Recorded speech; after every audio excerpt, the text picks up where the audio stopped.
কিশোরগঞ্জ জেলার আরো একাধিক জায়গায় ঘটেছে। আপনারা জানেন গত 2 দিন আগে এক সনাতন পরিবারের বাড়ির ঘরের সামনে তোমরা বাংলাদেশে গত 1 বছরের ছেলেকে মিথ্যার বিরুদ্ধে তাকে কার্যত সৃষ্টি হয়েছে। গতকালকে সনাতনীয় ছেলে রাজবাড়িতে তাকে সন্ত্রাসী সজ্জা দিয়ে নির্মূলভাবে হত্যা করেছে। বাংলাদেশের যদি এরকম ঘটনা চলমান থাকে এই দেশের হিন্দু সম্প্রদায় যদি কষ্ট দেন এবং বিরুদ্ধ প্রচারণা শিখবে।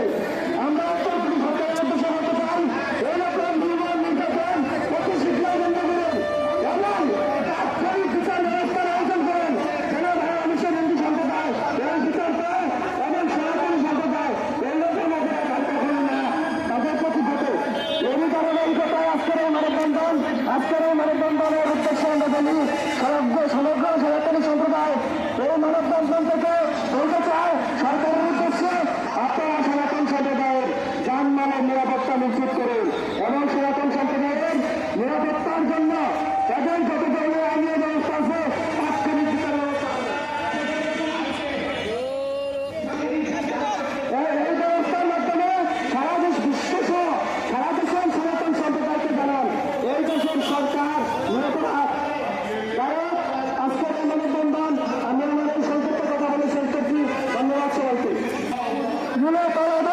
সাধারণ সম্পাদক বাংলাদেশ জাতীয় হিন্দু ছাত্র মহাজোট।